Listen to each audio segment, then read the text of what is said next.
And chapter 10, which is only a few verses. The end of Esther.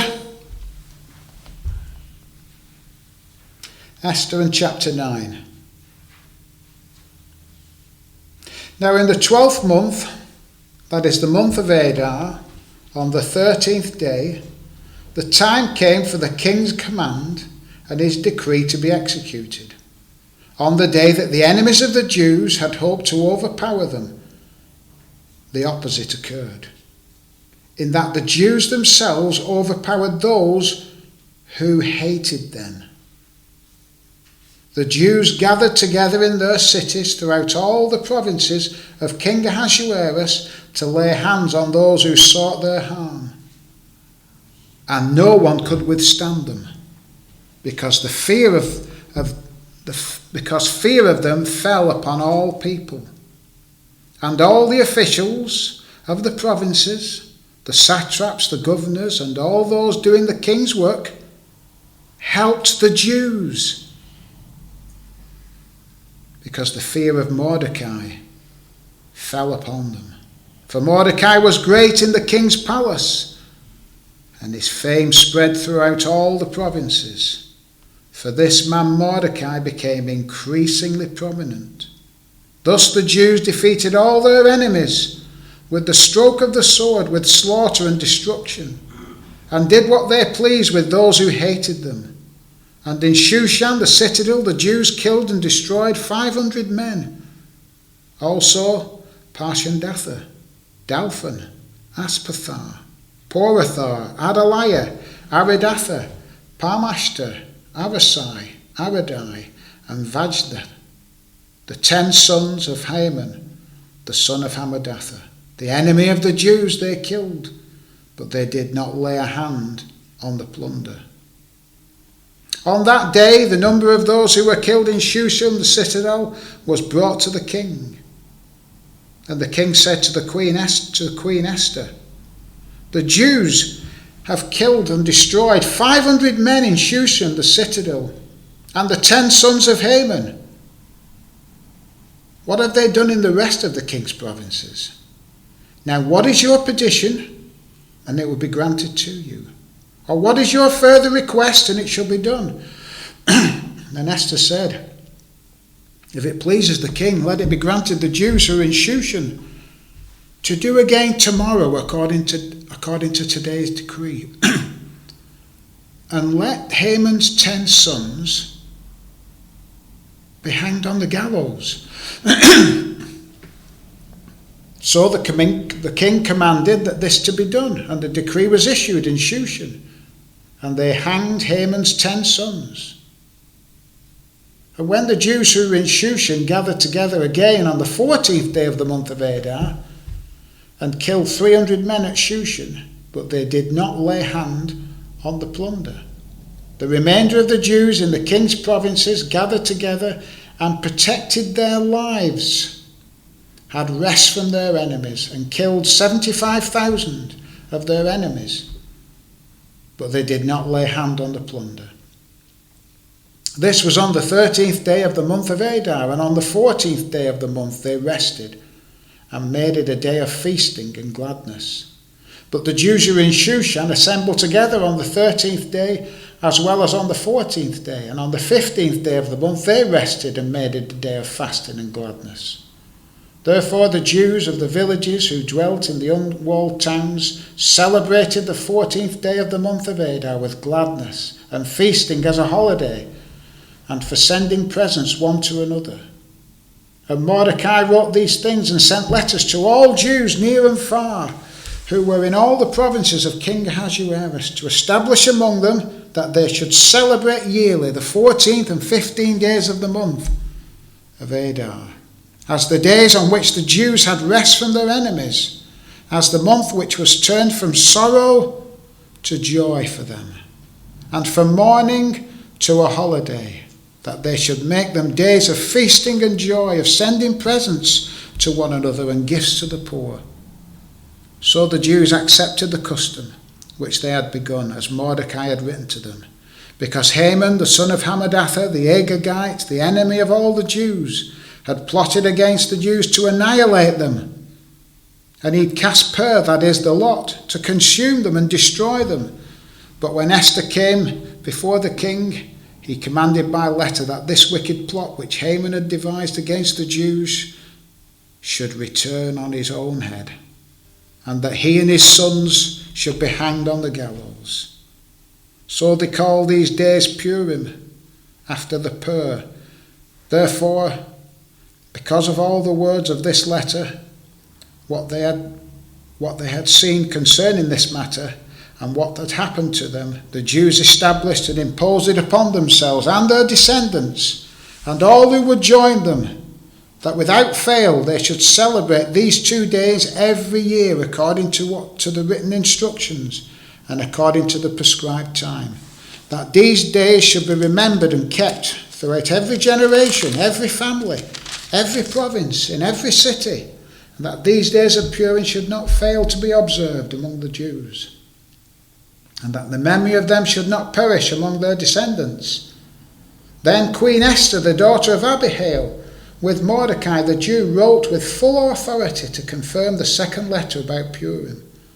And Mordecai sent letters to all the Jews, to 127 provinces of the kingdom of Ahasuerus, with words of peace and truth, to confirm these days of Purim at their appointed time, as Mordecai the Jew and Queen Esther had prescribed for them, and as they had decreed for themselves and their descendants concerning matters of their fasting and lamenting.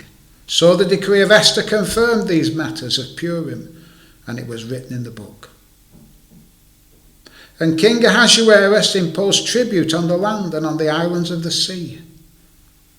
Now all the acts of his power and his might, and the account of the greatness of Mordecai, to which the king advanced him, are they not written in the book of the Chronicles of the kings of the Media and Persia? For Mordecai the Jew was second to King Ahasuerus, and was great among the Jews, and well received by the multitude of his brethren, seeking the good of his people, and speaking peace to all his countrymen. May the Lord bless the reading of his word. Before we listen to the word, one in Esther. So many things to tie together in this story. When I used to be in the police, I used to work alongside a man called Martin, and he was an expert fisherman. He loved it. And we used to work in Little Lever down by the canal bank, and when it was a sunny afternoon, he used to take me down there over walking to Farnworth, taking our paperwork in. And he said, now if you just still and watch, the fish come up to the top and they sunbathe. And they lie just underneath the top of the water because they love the rays of the sun. And he'd show me some of the magnificent works that they made, the flies that they put on to catch the fish. He said, look at this, the skill that's gone into it to try and tempt the fish to catch the bite. And they caught the fish. He said, it's unbelievable. But I bet if I saw Martin, and I've not seen him for 10 years, I'll guarantee that he's not seeing anything like what happened in Matthew 17. They'd come to Jesus and they said, hey, are you going to pay temple tax? They said to his disciple, is your master going to pay temple tax? In Matthew 17 it says, those who received the temple tax came to Peter and said, does your teacher not pay temple tax? Nevertheless, lest we offend them, Jesus said, go to the sea, cast in a hook, take the fish that comes up first, and when you've opened its mouth, you'll find a piece of money. Take that and give it to them for me and you. I'll guarantee Martin's never seen anything like that when he's been fishing. How does a fish swallow a coin? Correction. How does it keep it in its mouth? Why? How is that possible? And how does it catch the hook when it's got a mouthful of a coin? What are the chances of that? Never before, never again. How vague. He didn't just say to Peter, go down, quick, before the fish goes out to the harbour, and make sure you get to them rocks. There were no instruction, just go down, cast your hook in. When the fish comes up, get the coin out of its mouth and pay the temple tax. God's clock, precision timing. There was no quick, Peter, quick. If it were me and you, the fish is only going to be in here a few seconds. You need to get that hook in. Even the wind and the waves obey him, holding a Jewish shekel in its mouth. And how did this happen? Ordinary means. He didn't say. It was just throw a hook in. You bring it out. It's there. There was nothing special. Go and, as you would normally do, Peter, go and do that.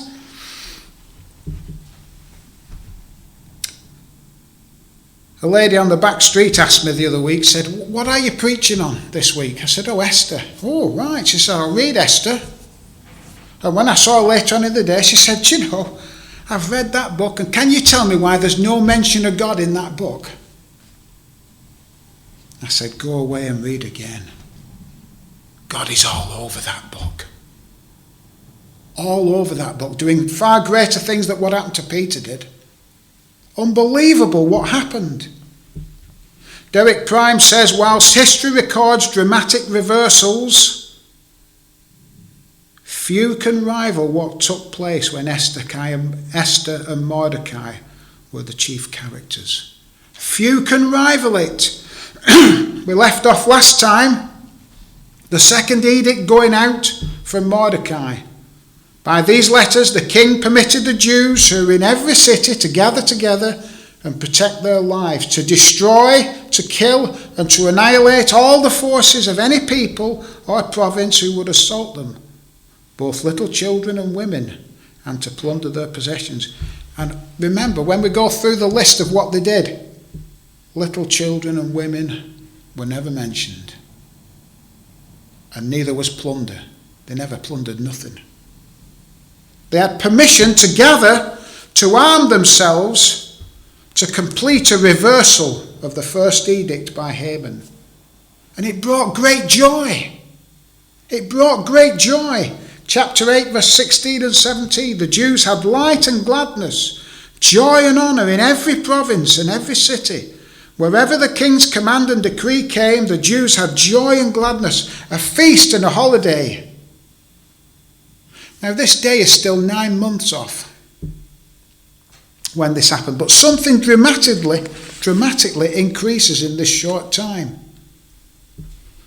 In the end of verse 17 it says, then many people of the land became Jews because the fear of the Jews fell upon them. So there was the fear of the Jews, and the rise of Mordecai was stratospheric. In 9 months, this is. In 9 months, the rise was stratospheric. Because let's go to his epitaph, which we read in chapter 10. What did they say about him at the end, Mordecai? Now the acts of his power and his might, I think we're talking about a king here, Ahasuerus. It's not. It's Mordecai. Now all the acts of his power and his might and the account of the greatness of Mordecai, to which the king advanced him, are they not written in the book of the chronicles of the kings of Media and Persia? How did they get there? God's in charge. God's in control. This sounds like he's had favour. Sounds like he's been favoured. Sounds like it's the favour of Esther. Remember Esther at the beginning and the so-called beauty contest gained favour with everybody, even the contestants, everybody who saw her, she gained favour with. He gains favour. And he's written in the book of the Chronicles of the Medes and Persians. And that is wonderful. Why? Well, let's look back at Daniel. How did Daniel end up in the lion's den? Daniel chapter 6. Then this Daniel distinguished himself above the governors, the satraps, because an excellent spirit was in him, and the king gave thought to setting him over the whole realm. Went down like a lead balloon. So the governors, the satraps, sought out to find charge against Daniel concerning the kingdom, but they could find no fault in him. He went down like a lead balloon. So God is in control in another way here, still in control in Daniel. But in this way, There's nobody getting jealous. Everybody's for him, it says. God's in control in the background. And what did King Ahasuerus see when he sees Mordecai as against Haman? It's quite clear. Mordecai saved him from the eunuchs that wanted to kill him. And take a good look at Ahasuerus, at Haman, as I'm sure Ahasuerus did. In Esther 6 verse 5, was he ever content in playing second fiddle to Ahasuerus, Haman, when he said, "What should be done to the king to the man whom the king delights to honour?" And he says, Haman thought in his heart, "Whom would the king delight to honour more than me?"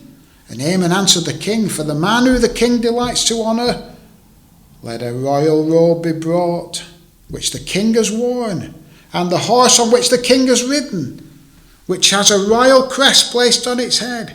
And let the robe and the horse be delivered to the hand of one of the king's most noble princes, that he may array the man whom the king delights to honour, and parade him on horseback through the city square, and proclaim him, thus shall it be done to the man whom the king delights to honour." This was Haman. But the contrast of Mordecai. After all this has happened to Mordecai, I wonder if Ahasuerus looked out of the window and saw Mordecai. After all this had happened to him, he goes back to the gate. He takes it all off and he sits there in humility. Wow. Big difference. Haman was never content in playing second fiddle to anyone. In fact, Haman would have had to be commanded to take it off. I wouldn't be surprised if he turned up the next day in it, still on the same horse. That's who he was. Remember his big speech to everybody. Look at this, look at my sons, look at what I've done, and now I've been invited to the king and queen. Living for self is a ruination on lots of levels. Living for self is a ruination on lots of levels.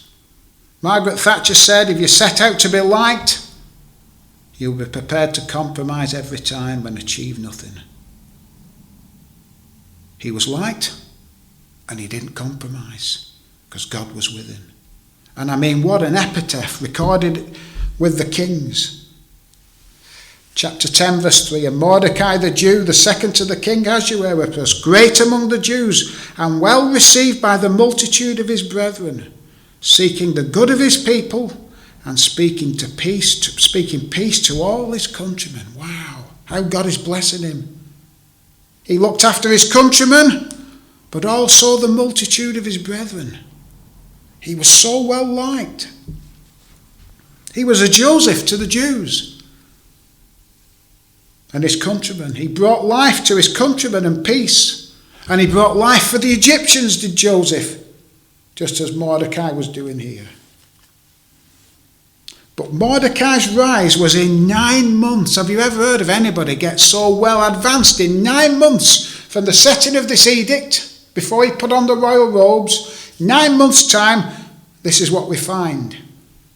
In chapter 9, verse 3. And all the officials of the provinces, the satraps, this is the 127 provinces all over the world, and all the officials of the provinces, the satraps and the governors, and all those doing the king's work, helped the Jews. So on this day that they were going to defend themselves, all these people helped them. Why? For Mordecai was great in the king's palace, and his fame spread throughout all the provinces. For this man Mordecai became increasingly prominent. Wow. Coin in a fish's mouth. Look at this. Look at what God is doing here. Mordecai's rise from exile, gaining favour and bringing great fear on all. Unbelievable. So the day that they once feared arrives and the tables are turned. The 12th and the 13th month of Adar, which they decided by lot, and it took them 12 months. Haman was there with his men 12 months trying to decide the right day, the best day to get all the Jews killed.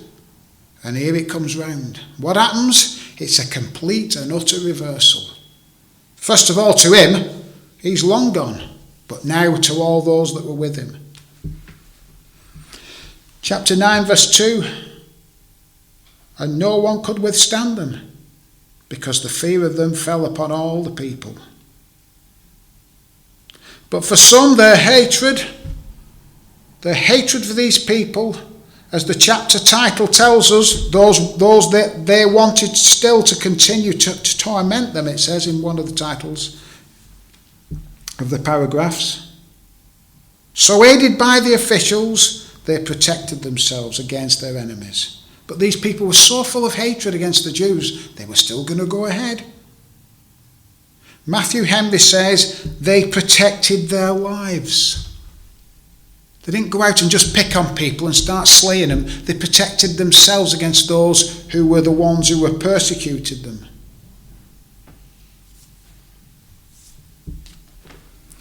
Why so smooth the fear of Mordecai and the Jews?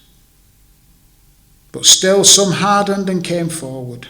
There's a lot of conjecture that these were the Amalekites, whether they were or they weren't. But as we said, they didn't take any plunder. Notice, it doesn't mention any fatalities neither.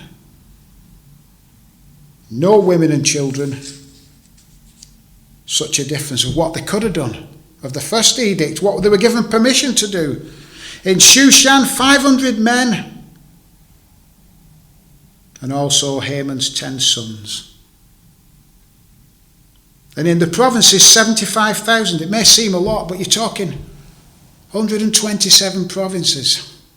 Massive area. 75,000.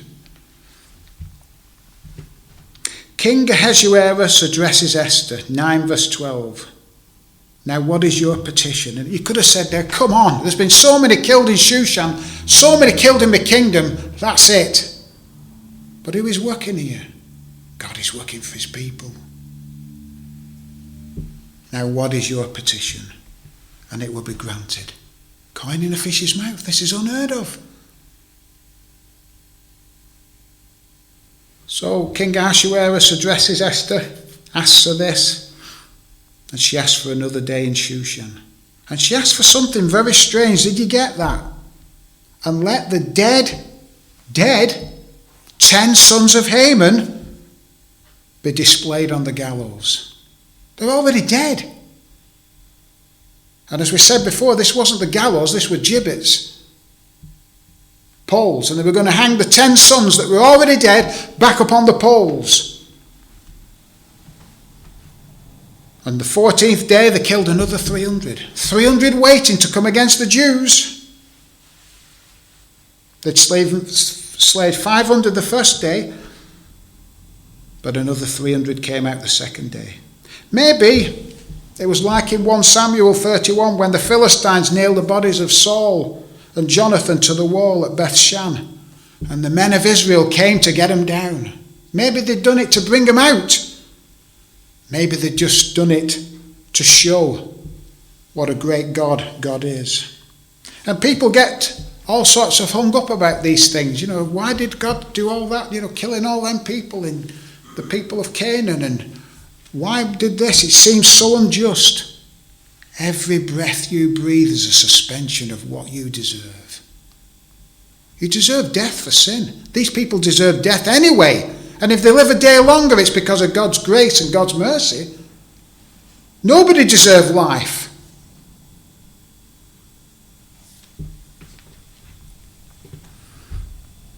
And God keeps his people safe. I told you about the time when I looked after my grandson. Jack, he's only 2, and he fell down that drop 10 foot. And I went running down to pick him up. I thought I'd got him absolutely covered. There's no way anything can happen to my grandson when I've got him. And I picked him up as he cried and ran, not wanting to look at his face. I couldn't keep him safe, but God had. When he came to and he looked up, he got a nettle sting, that's all. Nothing else. I couldn't do it. He can. We prayed that morning that God would keep him safe. The Lord did. And the Lord here is keeping his people safe. And on the reverse side of that, as in Psalm 37, the wicked plots against the just and gnashes at him with his teeth. the Lord laughs at him, for he sees that his day is coming. The wicked have drawn the sword, and they have bent their bow, to cast down the poor and the needy, to slay those who are upright of conduct. Their sword shall enter their own heart, and their bow shall be broken. A complete reversal of what they planned. And so what should they do? A day of feasting and gladness. Because why? Now they had rest from their enemies. Not only had they got, as the Jews throughout the whole 127 provinces could thank God, was not only had they got Esther, the queen of this whole kingdom, and the prime minister were Jews. That must have been unbelievable for them. In Jerusalem, as they were building the temple and everything that were going on, that these two were right at the top. God had placed them there. There's no other way they could have got there. Feasting from sorrow and destruction to feasting and gladness. After all this death, yes, as they had done before, as the waters drowned Pharaoh and his army in the Red Sea, yes, they should celebrate as they did then. Mordecai doesn't want them to forget, so he says, celebrate yearly the 14th and 15th. Remember, he says, what happened. Let's not forget what God did. As the days in which the Jews had rest from their enemies, as the month which was turned from sorrow to joy for them, and from mourning to a holiday, they should make them days of feasting and joy, and of sending presents one to another and gifts to the poor. We need to remember, he said. So they have the Feast of Purim, the Feast of Lots, to remind them of God's sovereign power. What they were heading for, complete annihilation, nobody to intercede for them. They were finished. It was the law of the Medes and Persians, which cannot be changed. And a complete reversal. So they had peace from all their enemies. But they'd been brought to nothing. The exact opposite, the superstitions of men, with all the casting of the lots, oh, this is what we're going to do, come to nothing. So they should celebrate this day, make it a holiday. It was a human appointment by these, but it was right that they should remember.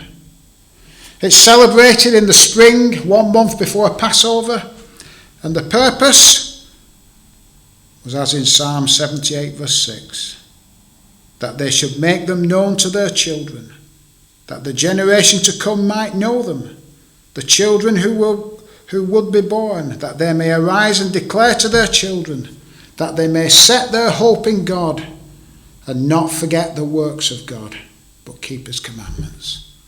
That's why they're to remember. That is why we've to remember. On this day, the 10 sons of Haman are read out when they have the celebration of the Feast of Purim.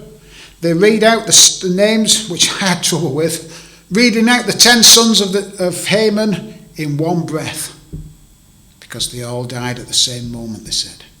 That's what they do. The letters from Mordecai and Esther confirmed to all the pockets of the Jews all over the 127 provinces, what had happened. It's been a complete and utter reversal, a complete and utter victory, nationwide. To fast together and remember the utter hopelessness of the situation, and now rejoice in their marvellous God. Deliverance brought, temporal peace. But of course, this is a shadow. This is a type. It's the story. But as Derek Prime says, it's not the story. We're looking at something bigger. Genesis 3:15, Satan trying to do more than bruise the heel. He's trying to wipe out the whole race. He hasn't been given permission to do that. That doesn't mean to say he's going to try and do it. He's trying to wipe out the whole race. The Lord had said that he could bruise his heel. That's all he would be allowed to do. No. Here he's trying to wipe out the whole race. And in that he takes out the Messiah that is going to come. And he knows that, and that's what it's all about.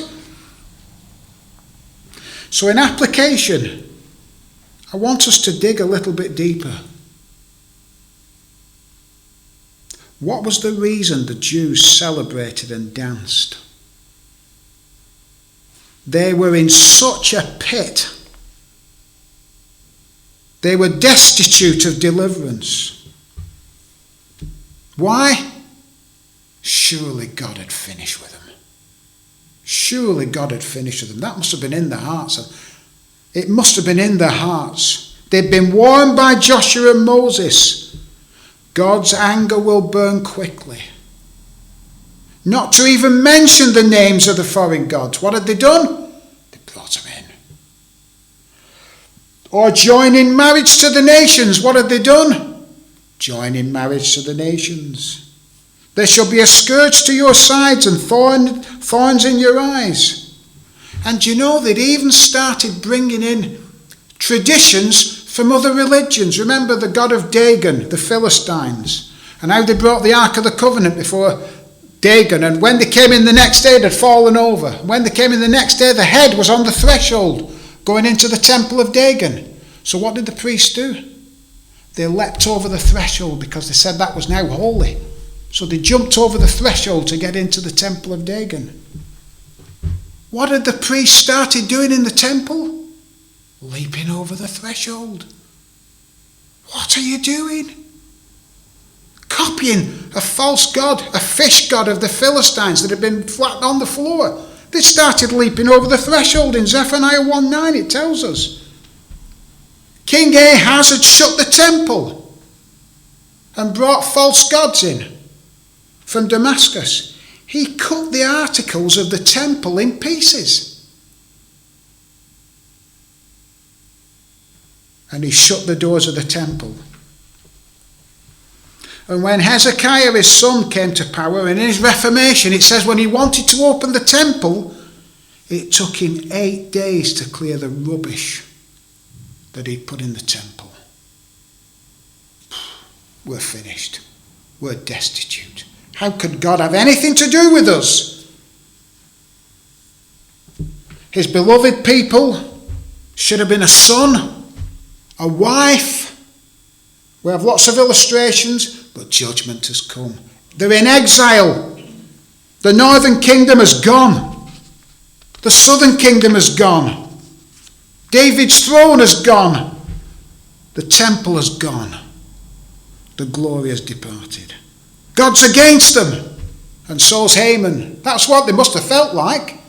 They knew what they deserved. And then the coup de grace. I mean, listen these words in Jeremiah 47:16. As for the word that you have spoken to us in the name of the Lord, we will not listen to you. But we will certainly do whatever has gone out of our own mouth to burn incense to the Queen of Heaven. To burn incense to the Queen of Heaven. And pour out drink offerings to her. They're saying they're not going to listen. As we have done, and we and our fathers, our kings and our princes. It was an Egyptian deity they were worshipping. We're not listening to you, they said. We're still going to carry on doing this for the Queen of Heaven. Queen of Heaven. They must have thought they were finished. Talk about destitute. So how they rejoiced when God heard them. When they cried unto him, Lord, we don't deserve you to hear us, but help us, please. We're going to be annihilated. They put on sackcloth and they fasted. And they earnestly entreated him. What was wrong with them is what's wrong with us. It's what's wrong with us. Every sin is an inside job. That's the problem, isn't it? You don't need much temptation out there. It's all in here. It's an inside job every time. I told you before about the robbery in Little Lever. How they got in the bank. secreted themselves in the bank. It was easy. How they got in the post office when it shut up was easy when they came in because they had a man on the inside. And we are the same. Sin croucheth at the door of every one of us. Oliver's marvellous description of man in Adam. He said it's like water. He said, and you drop just one drop of ink in there and the water turns colour. And it never stops producing the same kind of sin. Never stops. In Adam, it never stops producing the same kind of sin. Always the same. What is it producing? The monster within. Sin inside us. The human heart in Adam has a resident. It's the workshop of Satan, he said. That's in our heart, the workshop of Satan. Sold out to sin, yearn after it, dream of it. Every one of the grandchildren we have, they have water bottles. It's, and it's good, they all drink water, which is great. And the parents do too. Job 15 verse 16. How much less man who is abominable and filthy, who drinks iniquity like water. Jeremiah 9:5. Everyone will deceive his neighbour and will not speak the truth. They have taught their tongue to speak lies. They weary themselves to commit iniquity. Do you know, I go on Facebook Marketplace looking for gifts not gifts for the kids, but entertaining things for the kids. And you'll go on and you'll see all these articles. Oh, right, free. Oh, great. You go into the description, not free. But it's just total lies. What are you talking about? Sports now, you be on this afternoon. You kick the ball out, my ball. It's a lie. It's a complete... They're applauded for it. Or go down in the penalty area when you weren't really touched. Get a penalty. Well done. It's cheating. It's applauded. I have a book at home called The Plague of Plagues, and he goes through every part of the human body and talks about sin from the head down to the toe. Feet that are swift to do evil. Hands. Everything he goes through. The haughty look to the parent. It's all full of sin. In Adam, we cannot produce anything else. Nothing else. That is it. It's a workshop of Satan. For the Jews, Mordecai brought temporal deliverance. He was the unknown man. He was unknown, wailing in sackcloth and ashes. He had a gibbet 5 feet high waiting for him in the morning. He had no influence in the place. His people with him. But God turns it all around. He becomes, in chapter 8, so Mordecai went out from the presence of the king in royal apparel of blue and white, with a great crown of gold and a garment of fine linen and purple. And the city of Shushan rejoiced and was glad, and the Jews had light and gladness, joy and honour. God's agent for the delivering of his people, for the conquering of death and destruction hanging over God's people, in order that they would have life that came out of death. As Joseph, as Moses, they were a shadow of a type. So for us, steps forward Jesus. And as Oliver put it, not the ink. A new man, born of a virgin. A new humanity. A new humanity. It had to be that way. And his delivering work. What did it cost him? Shows him unrecognisable as a man. Humiliated. He says, I'm a worm and no man. Cursed is everybody that hangs on a tree, and that was him. He should have been the most favoured man in Galilee, in Israel. He'd banished illness and sickness. Where were they all? but he'd no place to lay his head. But it was for us in our place. But now, he's at the right hand of the Father, raised from the dead, glorified. His kingdom knows no end, so that all that are in him and after his kind, a new humanity, can be perfect and holy. You cannot blow it. It is impossible. The devil will come along and say, oh, yeah, you said you're a Christian and you've done that. No way, you're finished. You cannot blow it. Once saved, always saved.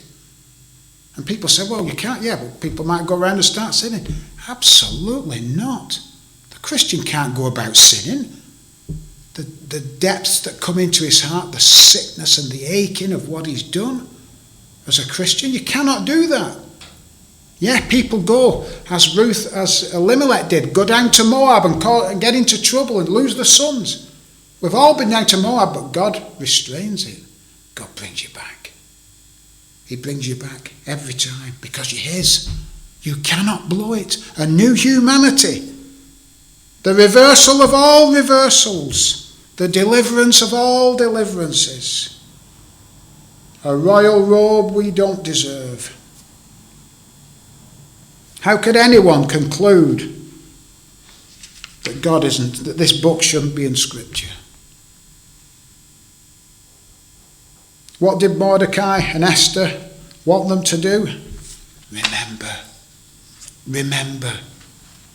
Oliver's just taken us through Exodus.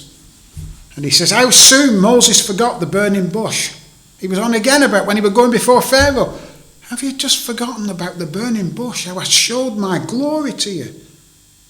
How we need to remember every day. As we said earlier in prayer, neglecting not the assembling of ourselves together. Neglecting not the Bible times in the morning. Neglecting not the prayer before God. We need it. We need to be reminded. We need to be reminded of the pit that we've been dug from. You know, when we have communion and there's a hymn that comes up, I cannot sing it without breaking into tears. Behold the Lamb who bears our sins away, slain for us, and we remember. The body of our Saviour, Jesus Christ, torn for you, eat and remember. The blood that cleanses every stain of sin, shed for you, drink and remember. So we share in the bread of life, and we drink of his sacrifice as a sign of our bonds of love around the table of the King. We need to be remembering. We need to be reminded. They wanted all to be reminded. You know, when my dad died, a lot of people thought a lot about my dad. And he was frightened that at his funeral were going to be a big band and of praise to Ernie. And he said, Graham, he said, I want you to do my epitaph. He said, I want you to stand up and tell them that but for God, here stands a future adulterer, liar, cheat. He said, that's the way I'd have gone. He said, I want no glory to Ernie, but all glory to him. Same, my best friend Gary, who died of pancreatic cancer. What did he want me to say in his epitaph? He said, Graham, he said, all this about playing for England, playing in Man City reserves, I want you to tell him I was a sinner, saved by grace. All the glory to him. Because it should be, and it is.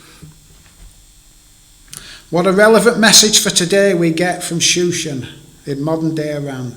Thousands of years ago, what we have seen in this book remains unseen, not mentioned. The name of God isn't in this book intentionally. So you see how he works, because when you're out there and you're thinking, there's nothing happening, I can't see God doing it. He's at work. He's working. We are praying for my daughter down in Oxford, and we're praying that the Lord will bring her back with her husband. And we're praying and praying and praying and praying, and all of a sudden, without us knowing about it, we find out Will's going on a walking holiday. Who with? An elder of the church. God's working. We thought nothing were happening. Didn't seem like anything were happening. But wow, amazing how God works. And when you get the impression that it's gone out of control, it's out of control, what is happening? As Billy Graham said, don't you believe it. He's there. He's working. As the baby in the womb, silently and unseen, it's marvellously and miraculously working. In Isabel, God is working every day. Let us remember when we say, we may have time and cause to say, if just tip the balance, if that hadn't have happened, it would have all tipped this way. Nope. But if that had have happened, nope. He's in control.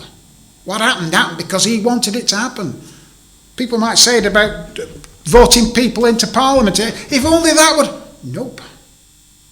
He's in control. Or he's not in control. It's all about him. As Corrie ten Boom said, have you forgotten your servant? No, we hadn't forgotten her. He was blessing her. And when Satan whispers, and he's good at it, and he puts the finger on something in your life and says, don't tell me you're a Christian. Banish him. You were chosen before you were ever born. Remember Jacob and Esau, before they'd ever done anything, he chose Jacob. More blessed but not so more secure as the saints in heaven. Remember, the trials come disguised as blessings. If you have beauty and brains, don't glory in it. It's what he's given you. He's wove you together like that. You are here in this time, in this place, for such a time as this. To speak to your neighbours, to speak to your friends. There's only one you. There's a job for Jesus only you can do. Mainly speaking, living, breathing the gospel. There is a 13th and a 12th of the month coming. And if putting 10 dead sons on gibbets is uncomfortable, this is when the Lamb comes back with a flaming sword, taking vengeance on his enemies. This is what is coming. And we need to be out there witnessing. Someone once said in a sermon I heard the other day, if you saw a house on fire, how would you be there for your neighbours? Why are you? Oh, quick, come on. Going in, helping them. You've got a fire upstairs. He said, and every day you walk past them and they're on the way to hell. And you say nothing. They need to hear. And if you don't tell them, who will? The Lord help us and give us strength to be out there. For such a time as this, there's only one of us, and we need to speak. May the Lord bless his word to us.